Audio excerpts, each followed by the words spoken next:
How do I change my life? If that's something that you've asked for yourself, then definitely stick around because I'm going to share with you today how you can change your life by making some small changes today. Hi, I'm Serena Simmons and welcome to The Psychology School. Yes, we've had a rebrand and I was hoping to actually film this in my new beautiful space in Cobden Chambers in Nottingham in the UK.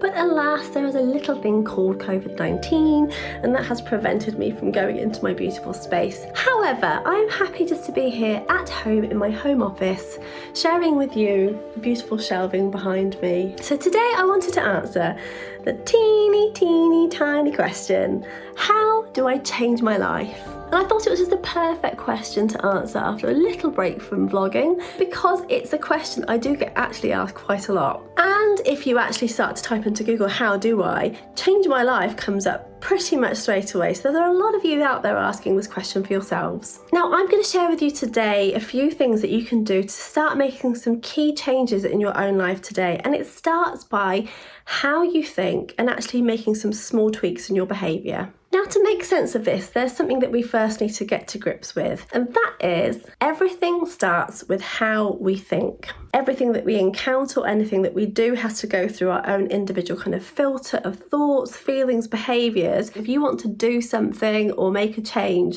only if it makes sense to you and you're happy with that do you want to engage in it. The opposite then of that would just to be if we don't want to do something and we consider it a threat, this is when that kind of fight or flight mode kicks in. Ultimately, what we're trying to do as human beings is stay safe. We don't necessarily go out and actually try and do things that force us to feel uncomfortable. Now, why is this important when we're thinking about how we change our life? Well, the simplest way to actually look at this then is we will usually avoid things that we feel are threatening or going to cause us some distress. And we gravitate then instead towards routine, safety, feeling comfortable. It's often then that change occurs, or change will occur in your life when there has been an external force that has essentially forced the change or forced the shift for you. Take COVID-19. If you're watching this video in the future, you might not know that we are currently in a pandemic. This shift, this pandemic, is an external force that is enforcing us to change and look at things differently. It's a really pertinent thing in terms of this conversation, how do I change my life? Because I would ask you, in this current situation, what is this pandemic forcing you to look at or forcing you to want to change? Now, for those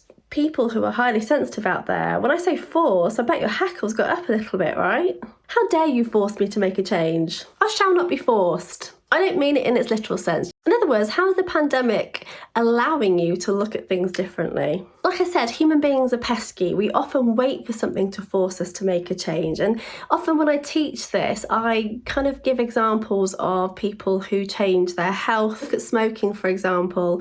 People often don't stop smoking unless they're given a really morbid, horrible health diagnosis and they're forced to make a change. They're forced to actually look at that head on and think, do I want to continue this behaviour or not? I also work with a lot of people, so the majority of my work is helping people make a career change. Often those people I find also wait for something to happen, the threat of redundancy, something horrible happening in the workplace, and just kind of enforcing that shift or that move to actually take place. I would encourage you in this situation to use this kind of external force, certainly in the situation of the pandemic, as an opportunity. You see, you don't always have to wait for something to force you to change. We can actively choose to participate in that change every day. We can also use the opportunity to reframe what's happening. And I don't want to sound like I'm being flippant, certainly if something horrible has happened to you, but often it's a gift to be able to sit and kind of rethink and reframe what you truly want to do. So I would ask you, if you're asking that question of yourself, I'd love to change my life, what is it that you truly want to change? You can ask yourself questions like, what is it that I truly want? What really makes me happy? When I'm working with someone, although they might say I want to change my life, it's such a big, broad thing to do.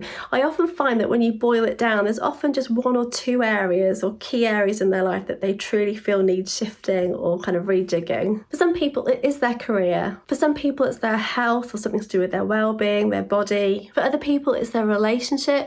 Sometimes it's certain things around their home life and where they're living, their circumstances. So if this is a question that you want to answer for yourself, you can do a really lovely simple exercise. And that is just to first of all jot down these 4 areas. And they are work and career, health and body, relationships and family, and home life. You might actually write these lists down and actually ponder them for a few weeks and just see how you feel.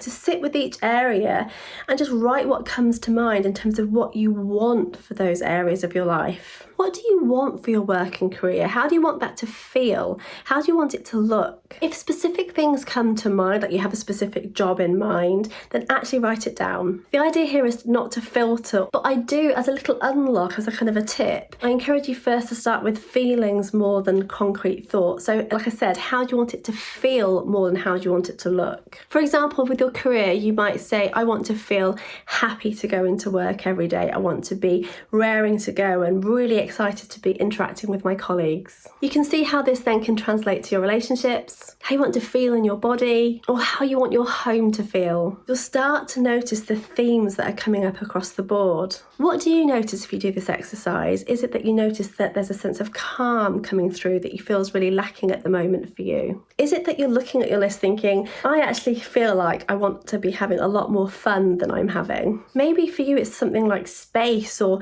feeling like you want to be minimalist, like there's too much clutter going on, too much noise. When you go back to looking at each of those areas, which one do you feel you want to tackle first? Which one is the most important to you? Is it your career? Maybe it's your relationships or your home. Whatever it is for you that you feel the need to start working on first, you can start by trying to inject those feelings and those kind of values into that particular space. Now, this exercise is super simple, but it's really just grounding us and bringing us back to ourselves without meaning to sound too cheesy. Often when you integrate those core themes that are really important to you, you do generally start to feel happier, more content, you end up being more productive, you often feel more connected, and often because you're giving yourself time to sit and reflect, you actually feel more clear and have more clarity around maybe the things that then need fine-tuning. That's when you might want to access more help, enter some kind of coaching or other therapeutic practice, or actually just take a bit more space to help you find what it is you feel you need in those areas. But in terms of actually answering that key question, going right back to the start, how do I change my life? It's such a big question. This is a really nice way of just sitting with some of the core values that you have in your life, the things that you feel are super important to you,